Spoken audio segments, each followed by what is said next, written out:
Welcome, everyone, to Stopwatch Session number 7, the last. But please stick around to the end. We have plenty of time for questions. We have 4 great presentations, and each group will introduce themselves and their presentation. We'll start with Maurizio and Anne. Hello, everyone. My name is Mauricio Elwin, and I am the sales director for Coherent Digital. We'll get our slides up in just a second here.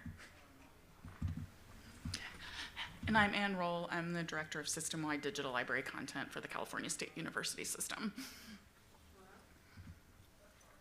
And so here's our research question. Our main objective was to see if there was consistent overlap of content methods and research behavior between gray literature and research articles to the point that they could be interchangeable for research, teaching, and learning in a scholarly setting. To do this, we collected bibliographic information from research article outputs from the CSU's shared discovery layer and gray literature reports from Coherent Digital's Policy and Applied Science Commons.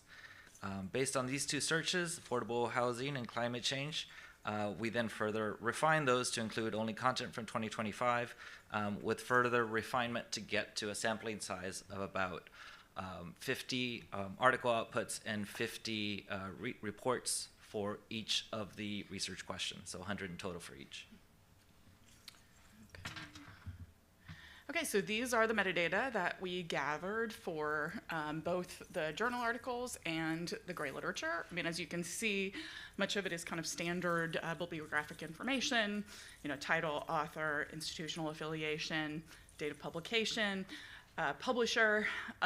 With some of the things that we went through in a little more detail were especially comparing between the journal articles and the gray literature were what kind of summaries were provided, whether there was an executive summary, for example, or an abstract, and also all the various citations which types of documents were being cited by each category. And this is where we ended up focusing more to kind of show the circles of research that were happening in each environment. So we're going to focus on the citation data because we wanted to pick one area that could clearly show if there was overlap or if there wasn't. And what we found was while the trending was very similar, gray literature tended to cite more gray literature, and similar for research articles that tended to cite each other. Some other findings were research articles tended to cite gray literature much more heavy than the latter, and the citation counts obviously were a bit off. For climate change, we did find some variation where, for instance, books were cited much less frequently than they were for affordable housing. So in a nutshell, these are some of the results we found. First of all, there's minimal duplication. These are 2 very separate kind of types of literature that are citing themselves more than different types of literature.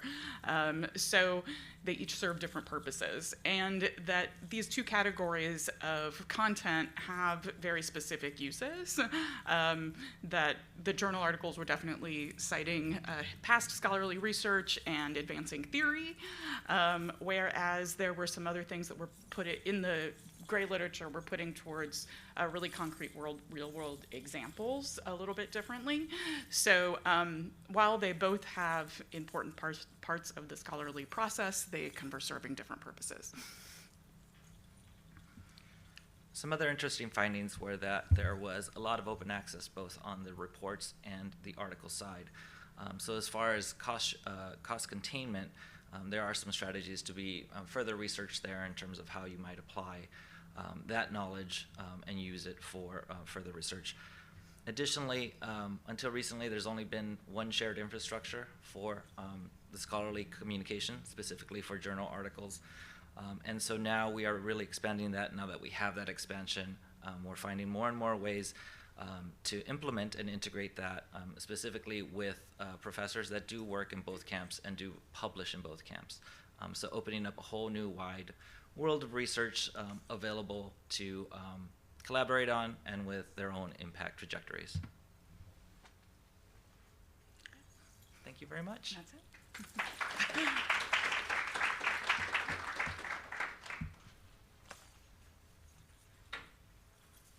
So from gray literature and journals, we move to communication, and Steve Kramer and Breezy Silver will present. Thank you. Good morning, everyone. Thank you for being here today. We'll get started. So I was attending it's okay if I use this, yeah, the Carolina Consortium annual meeting in May. I'm one of the very few subject librarians who goes to that event. Everyone else is technical service leaders or collection development leaders. And I went to a very good talk about using a rubric and quantitative data to make decisions about database cuts. And as I was leaving the room, two other librarians were also leaving the room who attended, and they were talking about how nice of a model that was, and I agree with them, and also how hard it is to use data analytics with the subject librarians at their library, the public service librarians, because they don't care about the data. They just think the databases are nice, and we need to renew them for that reason.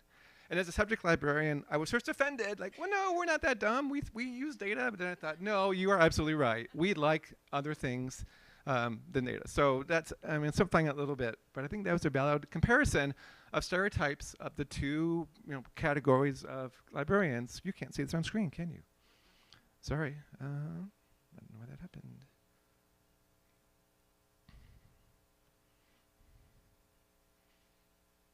My apologies for that, it's my fault when I switched screens, but you didn't miss much. Sorry, Breezy. Yep, there we are. So 2 cultures, 2 groups. And yes, there's a stereotype that one group of these librarians is focusing on quantitative data, vendor aspect data. Another group, which represents us, although hopefully we have wider thinking than that, more quantitative usage of it, uniqueness of the content, accreditation, faculty, student needs, and is it nice? So we think those are 2 broad ways of thinking about it. And our goal today is to suggest working together, communicating. We're going to get a case study from Breezy in just a second. But here are 5 bullet points. I won't read them to you. But you can see a mixture of both quantitative and quantitative aspects. We need to talk to each other. We need to talk about how these things fit together, what we know about the data we have, what we know about usage and faculty and student behavior, et cetera. So hopefully we can leverage our 2 points of view and come up with a way to work together on this.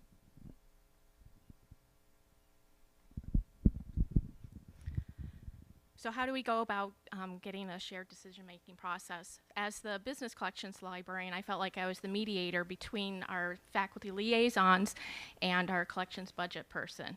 The budget person just wanted to know what to cut, and the liaisons, I needed to get input from them because it's not Breezy's dictatorship. So I needed to create an easy-to-understand process to gather the feedback and share our decisions with the budget person. So I created an Excel sheet that listed all of our serials, all of our databases, journals, everything. And I tried to standardize it, make it easy to understand for our liaisons. And then I had the group put them into categories. The red, where we can stop those databases. The green ones, essential, don't ever get rid of those if you can help it. And the ones in the middle, the yellow, use caution before you cancel these. And then I had a blue column for the no opinion for those occasional resources that somebody might not have had an opinion about. And then I had finally a comments column where people could put their thoughts and reasoning in for their thoughts on this database. The red ones ended up being canceled immediately, and then later the yellow ones were ranked by order of how we thought they should be canceled if additional cancellations were necessary. And I used a Qualtrics survey that I sent to my team that they could use to, sort the databases for the yellow list. And I had meetings after both of these events, both the categorizing and the cancellation orders, just so we could come to some sort of consensus as a group. And it worked pretty well for us. The hard part was that, tough decisions have to be made. Not everything can be saved. So the only thing we had in our control as liaisons was what order do we cancel. And the usage stats were very important, but there's more to it that we were able to put in our thoughts and our feelings on it as well, why we thought this database was necessary. And business database usage stats are a problem anyway, so we like the feelings in there as well. But it allowed us to have our data and our reasoning set for the budget person. And it made the communication absolutely essential. It gave everybody a voice. It gave everybody a chance to provide input. We met as a team for consensus, and then I was able to share that information in a cleaned up Excel sheet with the budget person. She didn't have to think twice. We had our data and everything provided for her. And that was it.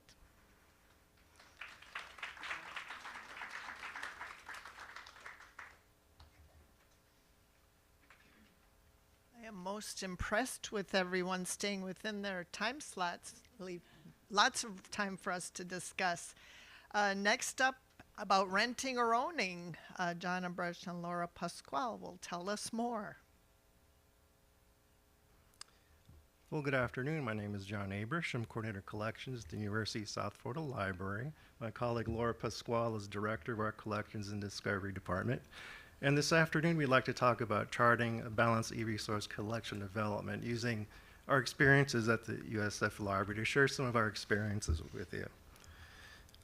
So USF is their typical large urban university, 50,000 students. We are a multi-campus environment, recent AAU institution, and serving such a broad number of patrons, underlies our scope of e-resources.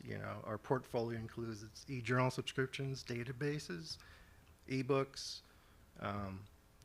As with any other large public urban university, we have similar fiscal challenges, uncertain budgets, evolving publisher sectors.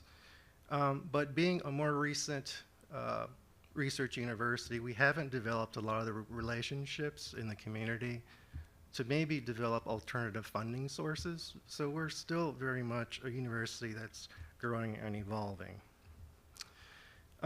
But looking at our users, we have some broad areas we need to support, especially our general gen ed curriculum, humanities, mathematics, communication.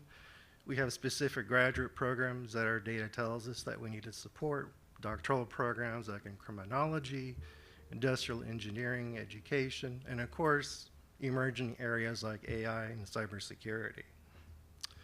So how do we do this? Some of our general collection strategies involve maintaining access to multidisciplinary scholarly content that we can kind of, support a lot of academic programs with a lot of diverse content, journal front lists, broad ebook collections, and for those graduate programs that really need more in-depth archival access, we will, buy journal archives or, ebook packages.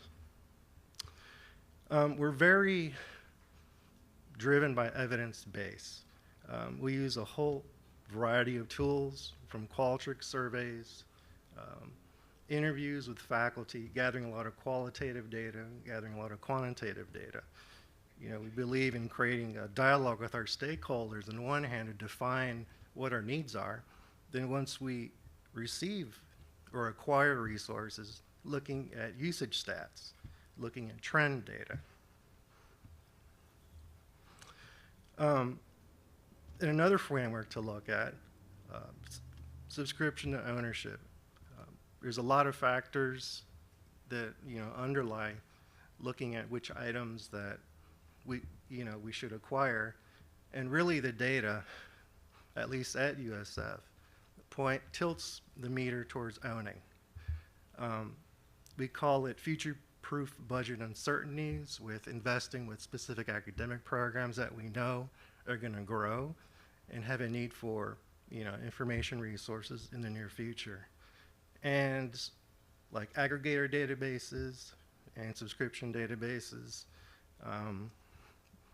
we know content's not going to be there forever, and it often involves outreach to faculty to let them know, what the parameters are, especially in tough budget years.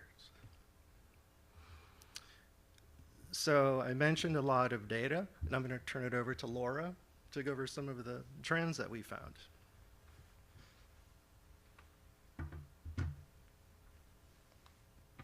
Yes, I'm one of those back-end data nerds that love numbers, statistics, information.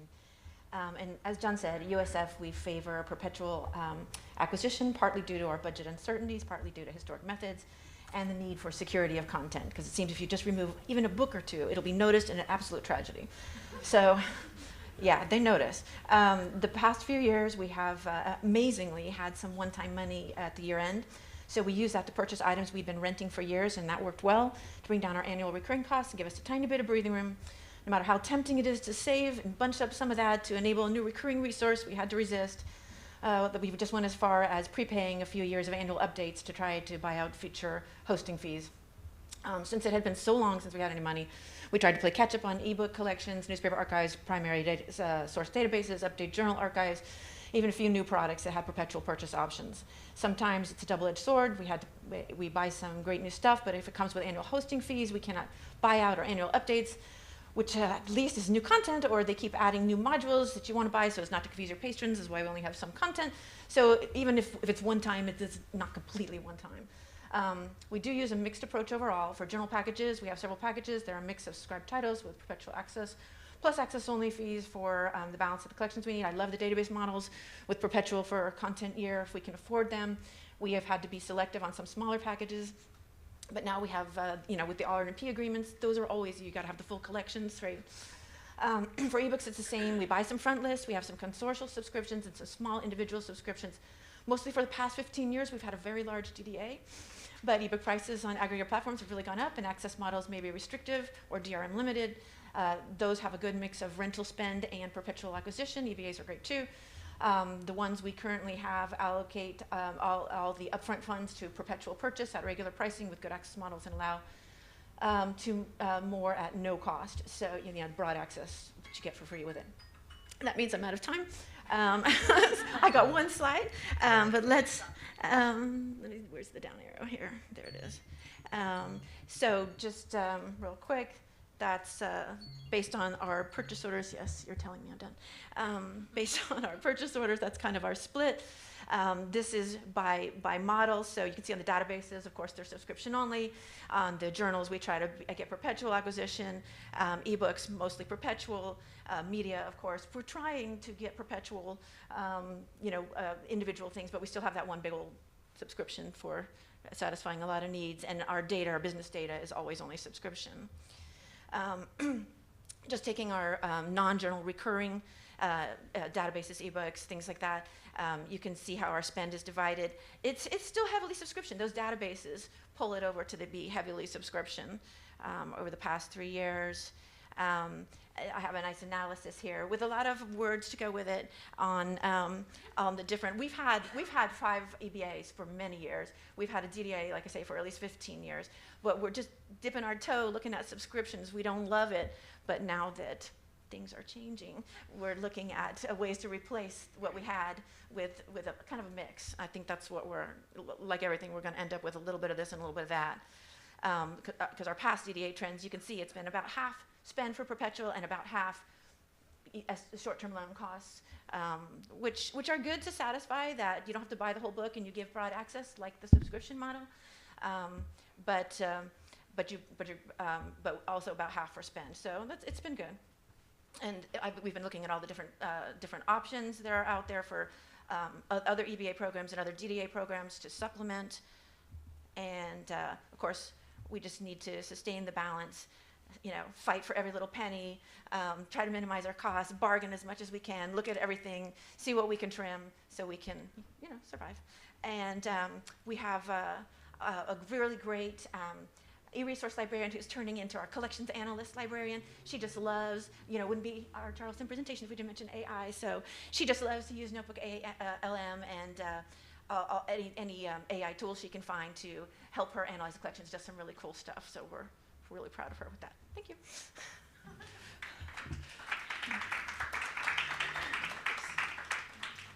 Thank you. I think this is going to be part 1 of a series, especially new R1 and everything else. Last but not least, we have Alex McAllister talking about decoding stress. So that'll be something interesting to learn. Hi everyone, I'm Alex McAllister from Appalachian State University. Oh, we good now? My colleague Bobby Hollinsworth from Clemson University could not make it. They've had some budget cuts to their travel funding, pretty stressful event for him. But I'm happy to be here to talk about our topic, decoding stress in collection management. This is exploratory, and so I'm looking forward to any questions or feedback you might have afterwards. So the topic really stemmed from, I worked as a humanities librarian in collections for about 10 years, also coordinator of collections at App State for a couple years. And from my experiences in collection management, and then talking to Bobby at length about his, we thought this is something pretty valid that maybe should be addressed. And so I should mention 2 years ago, I took a new job at App State teaching library and information science. And a lot of the authors that cover the literature and collections talk about challenges and all these difficulties. Stress is never mentioned in any of those discussions. And we all know collections have undergone major shifts, right? Especially if you think about sort of post-COVID pandemic. There's a lot of stressors out there. So in thinking through that and recalling this article that you might remember from 2006, where librarians suffer more stress than firefighters and police enforcement, I went back, read that study with Bobby, and there's a lot of generalities in that, and it doesn't really get into the nitty-gritty of library work. And obviously, our jobs as librarians have really evolved in those almost 2 decades now. The other thing I recall that was sort of heavily on my mind is, just conversations with colleagues throughout where they would say, it doesn't have to be this way, or why are things like this? And, we couldn't quite pinpoint what was going on with this conversation and why we were having these conversations over and over. But the question that sort of I wondered is, why do collection librarians suffer from stress, and what are some of those stressors? So you probably have your own list of things that cause you stress. There's a multitude, I'll say. I mean, for me, it was definitely budget, and not just budget. I mean, that's pretty general, right? But think of budget information and how it's flowing. A lot of times this could be state level where you don't get budget information until early spring semester. And then if your fiscal year ends, coming up in June, it's a lot to deal with, and it's a lot to sort of process. A lot of times we lose a position on our team, and perhaps that position doesn't get replaced for a year or more, or worse, they often give you extra work to do, and that's supposed to be acceptable. Again, another stress-causing factor. Technology, I've mentioned before, but with changes to an ILS or with AI, or just thinking about new publisher models. I mean, there's a lot of factors to consider that as well. Another thing Bobby and I studied was sort of psychology of stress, because we wanted to get some theory involved in the study and consider that. And this has a long history. Lazarus was one of the main authors of psychology of stress, and he had a transactional model which found that stress could be viewed more as a complex process. A lot of times when we go through a stressful situation, we think of, oh, there's a stimulus, and now I'm responding. But indeed, there's a lot more variables in there as a whole process that needs to be considered. A couple other ones we looked at, person-environment fit theory was based on the idea that employee adjustment in the work setting is critical for your well-being. And lastly, conservation of resources theory, which is the basic idea that stressful circumstances lead to resource losses. So think of someone going through stress and they just leave a position, they don't show up for work, the work doesn't get done on your collections team. And then numerous other factors. I mean, we all know we have sort of this political polarization, social media, technology advancements, the list goes on. So moving forward, this is a lot to think about, right? And Bobby and I plan to conduct some interviews, really get into sort of qualitative information, and also put out a survey. But yes, again, if you have ideas about this, I'd love to hear from you. You can email me at mcallisterad@appstate.edu. If you have a brief minute, you could take a very short survey, share your thoughts. But other than that, yeah, thank you.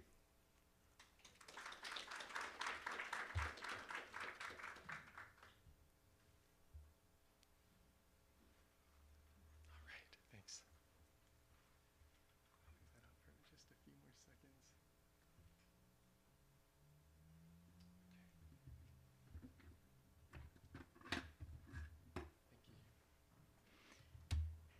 Thank you to all. And we've got a few minutes now for questions from the audience. Does anyone, and we have someone ready with the microphone.